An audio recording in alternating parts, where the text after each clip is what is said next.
नमस्ते दोस्तों, स्वागत है आपका मेरे चैनल पे जिसका नाम है क्रिकेट और गपशप। आज हम बात करेंगे कल हुए मुकाबले भारत बनाम जिम्बाब्वे। जी हाँ, इंडिया वर्सेस जिम्बाब्वे जो कि खेला गया चेन्नई में ये मुकाबला। और इसमें सबसे पहले टॉस जीत कर जिम्बाब्वे ने गेंदबाजी करने का फैसला किया। जब सूर्य कुमार यादव को टॉस के दौरान जब पूछा गया कि आप क्या बल्लेबाजी करना पसंद करते, तो उन्होंने कहा कि हाँ, I would have batted first. और भारत की जो बल्लेबाजी की अगर बात की जाए तो उनकी शुरुआत बहुत ही धमाकेदार रही। संजू सैमसन और अभिषेक शर्मा ने बहुत ही अच्छा स्टार्ट भारत को दिया। और इसी स्टार्ट की हम लोग एक अपेक्षा कर रहे थे काफ़ी दिनों से। बिकॉज जब हमने देखा कि भारतीय बल्लेबाज अगर जल्दी अपना विकेट खो देते थे, उसके चलते भारत का जो स्कोर है वो पावर प्ले के दौरान जो हमने पिछले साल भर में देखा था 60-70 रन पहुंच जाता था एक वक्त पे, वो इन 4-5 गेम्स में, इन 4-5 मैचेस में वो उतना पहुंच ही नहीं पाया। या तो हमने अभिषेक शर्मा का विकेट खोया, या तो हमने ईशान किशन का विकेट खोया, या तो हमने दोनों ओपनर्स का विकेट खोया। ऐसी स्थिति कुछ पिछले मैचों तक चल रही थी। लेकिन कल संजू सैमसन और अभिषेक शर्मा ने जिस तरीके की शुरुआत दी, काबिल तारीफ। I think they played outstanding cricket yesterday. और उसके बाद संजू सैमसन भले ही शॉट लगाने के चक्कर में 24 रन बनाकर आउट हुए, लेकिन उसके बाद ईशान किशन और अभिषेक शर्मा ने एक अच्छा स्टैंड दिया। एक वक्त स्थिति ऐसी थी कि 6 ओवर में भारत के 80 रन बन चुके थे। और इन 80 रन बनने के दौरान ऐसा लग रहा था कि भारत 200-250 के पार भी शायद जा सकता है। लेकिन उसके बाद अचानक फिर ईशान किशन का विकेट जो है वो आउट हो गए। और अभिषेक शर्मा ने हाफ सेंचुरी, कल उन्हें कॉन्फिडेंस मिला होगा। काफ़ी दिनों से उनकी आलोचना हो रही थी, बहुत सभी जगह से उनकी आलोचना हो रही थी कि ये रन्स नहीं स्कोर करें, नंबर 1 बैट्समैन है T20 रैंकिंग्स में। उसके बावजूद उनसे जो प्रदर्शन की अपेक्षा थी, कल उन्होंने उसे खुद को प्रूफ किया और हाफ सेंचुरी उन्होंने लगाई, जिसमें कि 4 सिक्सेस शामिल थे।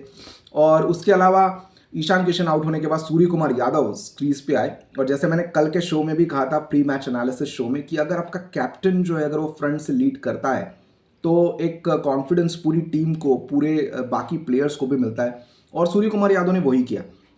अगर आप देखें, पहले भी अगर यूएसए के मैच में उन्होंने हाफ सेंचुरी लगाई थी, लेकिन उसके बाद सूर्य कुमार यादव कुछ 25-30 रन का ही कंट्रीब्यूशन दे रहे थे।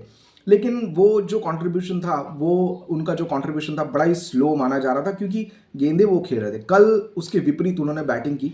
जो पहले के सूर्य कुमार यादव थे वो हमें उस रंग में नजर आए।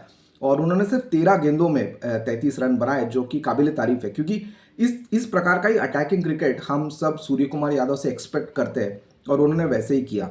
उसके बाद अभिषेक शर्मा आउट होने के बाद सूर्य कुमार यादव भी आउट हो गए।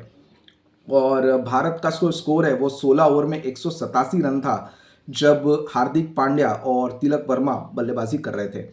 ऐसा लगा नहीं था। जब हार्दिक पांड्या और तिलक वर्मा बल्लेबाजी कर रहे थे, 16 ओवर में 187 रन थे, तो ऐसा लगा था शायद 225-230 भारत जा सकता है।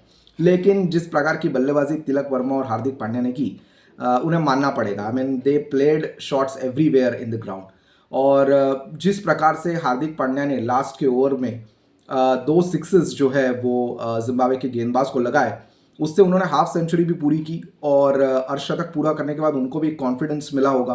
और जिस प्रकार से उन्होंने बल्लेबाजी की, उन्हें मानना पड़ेगा। भारत का जो अंतिम स्कोर है वो 256 रन 4 विकेट के नुकसान पे था। और हार्दिक पांड्या ने अपना अर्धशतक करके पारी की समाप्ति की। जिस प्रकार से भारत ने बल्लेबाजी की, जितनी भी आलोचना पूरे विश्व भर से उनके ऊपर हो रही थी, उसको भारत के बल्लेबाजों ने खुद को प्रूफ किया कि क्यों उन्हें नंबर 1 टीम कहा जाता है। अब भारत के गेंदबाजों की बारी थी।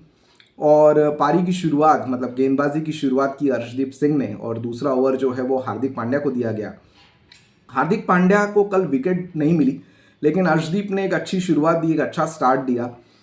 जिम्बाब्वे के बल्लेबाज, उनकी तारीफ करनी पड़ेगी। वो शायद कल डग आउट से ही सोच के आए थे कि वो थोड़ी आराम से क्रिकेट खेलेंगे और वो थोड़ा टाइम स्पेंड करेंगे विकेट पे। क्योंकि पावर प्ले में अगर आप देखेंगे, पहले 6 ओवर्स में जिम्बाब्वे ने उतनी अटैकिंग क्रिकेट नहीं खेली।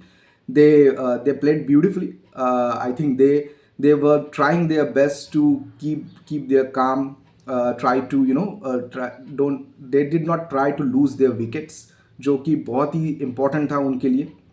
आई थिंक वो स्ट्रैटेजी बना के आए थे कि वो एंड तक कितना मैच को खींच के लेके जा सकते हैं, और उसके चलते उनके जो ओपनिंग बैट्समैन है बेनेट, वो अंत तक डटे रहे। मरुमानी वो आउट हो गए।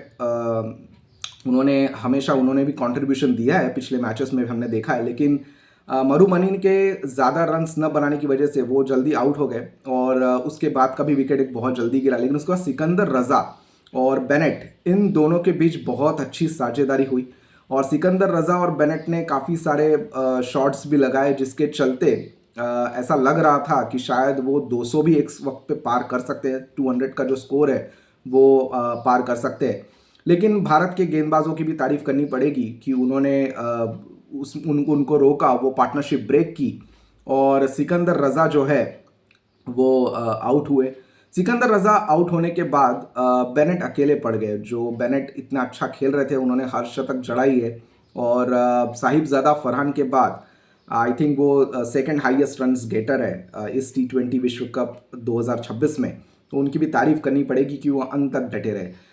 एक चीज़ कल थोड़ी खटक सी गई, या फिर ऐसा कहना चाहिए कि सूर्य कुमार यादव को पूछना चाहिए कि आपने शिवम दुबे से गेंदबाजी क्यों कराई, क्योंकि उन्होंने 26 रन अपने एक ओवर में दिए थे। उसके बाद लास्ट ओवर शिवम दुबे से करवाना, ये कहाँ तक सही था, ये काफ़ी सारे स्पेक्टेटर्स, काफ़ी सारे लोगों को समझ में नहीं आया। और शिवम दुबे ने 2 ओवर में 46 रन दिए। कल साउथ अफ्रीका ने वेस्ट इंडीज़ को हराने के बाद नेट रन रेट का जो इशू था वो तो ख़त्म हो गया, और अब सिर्फ डू और डाई मैच बचा हुआ है वेस्ट इंडीज़ के साथ। लेकिन क्या हम नेट रन रेट और अच्छा कर सकते थे? जी हाँ, बिल्कुल कर सकते थे, क्योंकि ये जो मार्जिन से भारत जीता है, भारत 72 रन से जीता है कल का मैच। लेकिन अगर वो शुभम दुबे का अगर हम लोग निकाल दे, या फिर उनके जगह कोई किफ़ायती गेंदबाज अगर गेंदबाजी करता या रन्स उतने न देता, तो शायद ये मार्जिन और ज़्यादा हो सकता था। लेकिन बहरहाल मैन ऑफ द मैच कल के मैच में रहे हार्दिक पांड्या, और भारत ने जो ये मुकाबला 72 रनों से जीता जिम्बाब्वे के साथ। जिम्बाब्वे का एक और मुकाबला होने वाला है जो कि साउथ अफ्रीका के साथ होगा, लेकिन अभी वो क्वालिफाई नहीं कर सकते सेमीफाइनल के लिए, वो वर्ल्ड कप से बाहर हो चुके हैं।